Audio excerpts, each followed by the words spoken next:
بسم اللہ الرحمن الرحیم۔ السلام علیکم دوستو، میں ہوں آپ کا دوست علی رضا۔ آپ دیکھ رہے ہیں القرآن ٹی وی۔ القرآن ٹی وی میں آپ کو خوش آمدید۔ آج کا ہمارا موضوع حضرت سیدنا خدیجہ رضی اللہ تعالی عنہا کی کتنی شادیاں ہوئیں اور آپ کے شوہر کے کیا نام تھے، اور آپ کو یہ بھی بتایا جائے گا کہ حضرت خدیجہ رضی اللہ تعالی عنہ کی اولاد کی تعداد کتنی تھی۔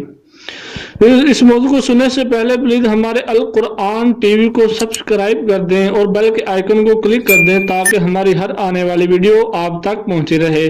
تو چلیے ہم اپنے موضوع کی طرف بڑھتے ہیں۔ اس موضوع کے دو حوالے یقیناً آپ کو سکرین پر دکھا دیے گئے ہوں گے۔ ان دونوں کتابوں میں یہ حقائق موجود ہے کہ حضرت سیدنا خدیجہ رضی اللہ تعالی عنہا قریش کی عورتوں کی سردار تھیں، اور قریش کی عورتیں آپ رضی اللہ تعالی عنہا کو طاہرہ کے نام سے منسوب کرتی۔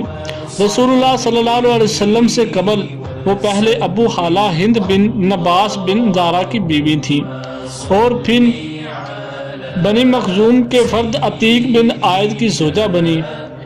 ان کے ابو حالہ سے 2 بیٹے ہوئے اور عتیق سے 1 بیٹی ہوئی۔ اصل میں دیکھا جائے تو یہ حضرت فاطمہ رضی اللہ تعالی عنہ کی ماں یعنی حضرت خدیجہ رضی اللہ تعالی عنہ کی طرف سے حضرت فاطمہ کے بہن اور بھائی لگے۔ اور دوستو یقیناً آپ کے دل میں یہ بات پیدا ہوگی، سوال بھی پیدا ہوگا کہ حضرت خدیجہ رضی اللہ تعالی عنہ نے ایک شادی سے دوسری شادی اور دوسری شادی سے تیسری شادی کیوں کی؟ واللہ اعلم ورسولہ اعلم، صلی اللہ تعالی علی محمد۔ اور اس کے بارے میں یقیناً اللہ اور اس کے رسول صلی اللہ تعالی علیہ وآلہ وسلم ہی بہتر جانتے ہیں۔ ان دونوں شادیوں کے باوجود کہا جاتا ہے کہ حضرت خدیجہ رضی اللہ تعالی عنہ بہت خوبصورت اور مالدار خاتون تھی، اور ان کے رشتے کے خواہاں بہت سے تھے۔ انہوں نے کسی سے شادی نہیں کی اور اپنے مال سے تجارت کرنے لگیں، یہاں تک کہ حضرت ابو طالب نے اپنے بھتیجے یعنی محمد صلی اللہ تعالی علیہ وسلم سے کہا کہ وہ بھی اپنے دوسرے حصہ داروں کی طرح خدیجہ کے عامل بنے اور ان کی طرف سے ان کا مال شام لے جائیں، اور ایسا ہی ہوا۔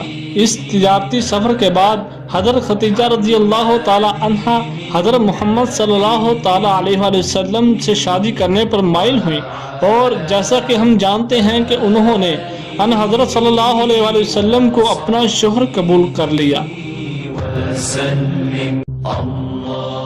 حضرت محمد صلی اللہ تعالی علیہ وآلہ وسلم اور حضرت خدیجہ رضی اللہ تعالی عنہ کی شادی کا بہت ہی خوبصورت واقعہ جو ہم اپنے کسی اور ویڈیو میں بیان کریں گے۔ آگے چلتے ہوئے کتاب میں تحریر کیا جاتا ہے کہ مورخین کے درمیان مشہور ہے، اور سنت بھی اس بات کی تاکید کرتی ہے کہ حضور سے شادی کے وقت حضرت خدیجہ رضی اللہ تعالی عنہ کی عمر 40 سال تھی، لیکن ان کے بطن سے ان حضرت صلی اللہ علیہ وسلم کی جو اولاد ہوئی ان کی تعداد کو دیکھتے ہوئے یہ کہا جاتا ہے کہ مورخین نے اس لحاظ سے 40 کے عدد کا انتخاب کیا کہ یہ ایک مکمل عدد ہے۔ اس شہرت کے مقابلے میں ابن سعد اپنی سند کے ساتھ ابن عباس سے روایت کرتے ہیں کہ حضرت محمد صلی اللہ تعالی علیہ وسلم سے شادی کے وقت حضرت خدیجہ رضی اللہ تعالی عنہ کی عمر 28 سال تھی، اور کئی روایتوں میں حضرت خدیجہ رضی اللہ تعالی عنہ کی عمر 40 سال بتائی جاتی، اور کئی روایتوں میں حضرت خدیجہ رضی اللہ تعالی عنہ کی عمر 28 سال بتائی جاتی۔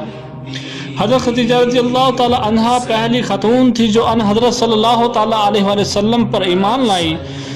جب رسول اللہ صلی اللہ علیہ وسلم نے اسلام کو اعلانیہ دعوت کا آغاز کیا تو مکہ کے سرتمند اور امیر لوگ آپ صلی اللہ تعالی علیہ وآلہ وسلم کے مقابلے کو اٹھ کھڑے ہوئے، اور آپ صلی اللہ علیہ وسلم اور آپ کے پیروکاروں کو اذائیں اور تکلیفیں پہنچانے لگے۔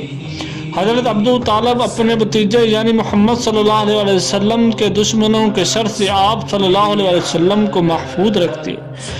ان کے ساتھ حضرت خدیجہ رضی اللہ تعالی عنہ آپ کے مونس مددگار تھی، جو گھر میں آپ صلی اللہ علیہ وسلم کو آرام و سکون پہنچاتی اور آپ کی ہمت افزائی کرتی۔